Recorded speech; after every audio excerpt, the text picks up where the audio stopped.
ইতিহাসের প্রথম আমরা দেখলাম যে কোনো দেশের সরকার পতন হলে জাতীয় মসজিদের ইমামকে পলায়ন করা লাগে, এটা আমরা আদিও কোনোদিন বিশ্বাস করতাম না। এর একটাই কারণ হলো স্বৈরাচারীর পা চাটা গুলাম হয়ে, মানুষের গুলামি করে, একমাত্র মানুষের গুলাম হয়ে চলার কারণে। জোরে বলুন ঠিক কিনা? আমাদের সময়ের দাবি, আমাদের এই জাতীয় মসজিদ বাইতুল মোকাররমের মসজিদের খতিব হিসাবে প্রিয় ভাই আমির হামজাকে দেখতে চাই। জোরে বলুন ঠিক কিনা?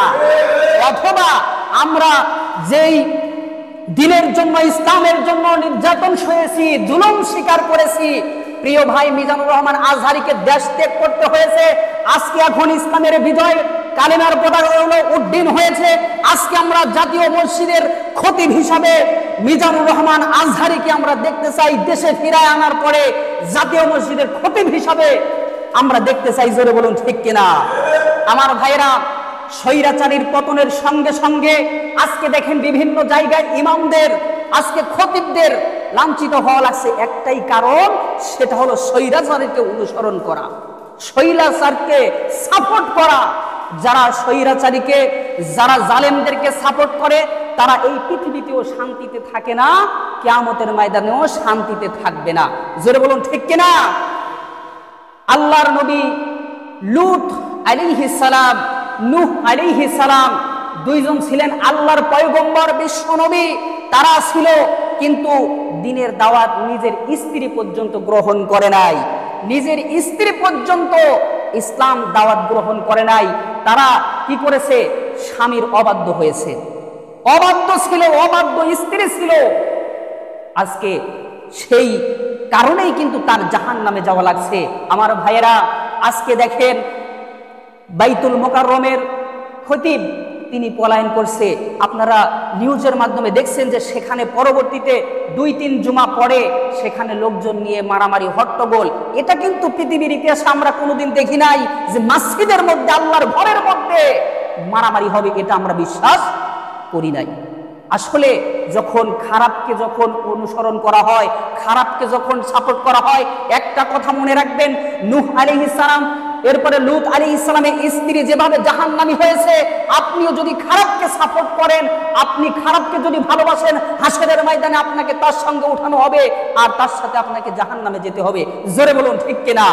আমার ভাইয়েরা, বিশ্ব নবী সব সময় সত্য কথা বলেছেন, জীবনে একটি কথাও মিথ্যা বলে নাই।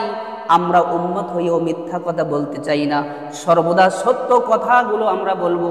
অকুনু মা'আস সাদিকিন, সাদিকিনদের অন্তর্ভুক্ত হব। জোরে বলুন সুবহানাল্লাহ। আজকে দেখেন আপনারা তাকায়ে যে আজকে মুসলমানদের দুর্গতি, এটার কারণ হলো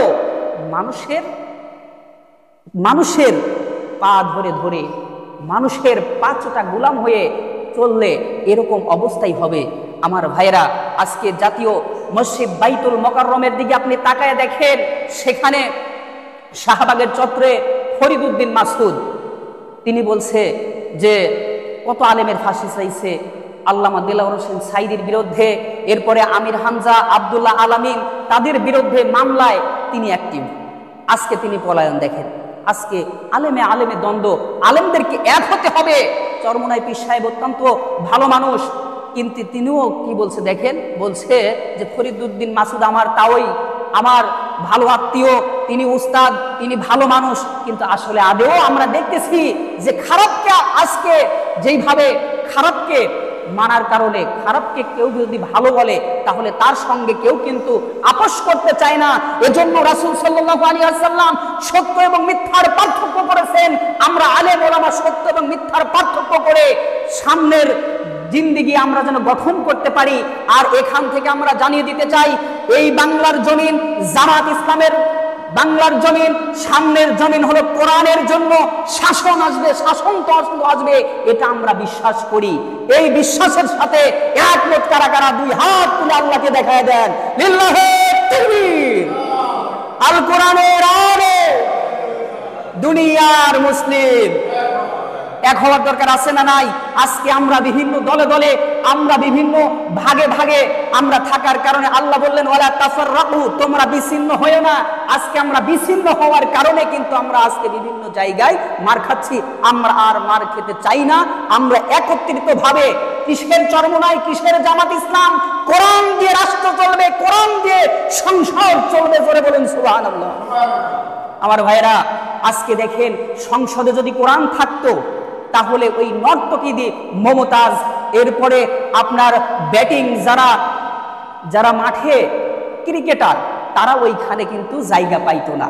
আজকে দেখেন সংসদের মধ্যে বিভিন্ন ধরনের গানগুলো হয়, কিন্তু কোরআন যখন কায়েম হয়ে যাবে, ওই সংসদ থেকে একটা আইন পাশ করা হবে, চোরের হাত কেটে দেওয়া হবে। কোরআনের বিধান যদি কায়েম হয়, কোনো জায়গায় আর কোনো চোর থাকবে না। জোরে বলুন ঠিক কিনা? আমার ভাইয়েরা, আমাদেরকে বুঝতে হবে যে আমরা যেন কখনো খারাপকে সাপোর্ট করব না। লূত আলাইহিস সালামের স্ত্রীর মতো যদি আপনি জাহান্নামে না যেতে চান, নূহ আলাইহিস সালাম তার স্ত্রীও জাহান্নামী, একটাই কারণ, সেটা হলো নিজের স্বামীকে মানত না, নিজের স্বামীকে স্বামী মনে করত না। শুধু তাই করেই ক্ষান্ত হয় নাই, তিনি কোরআনের বিরোধিতা করছে, নূহ আলাইহিস সালামের বিরোধিতা করছে। স্বামীর কথাগুলো কাফেরদের কাছে, স্বৈরাচারী জালেমদের কাছে সেগুলো ফাঁস করে দিত।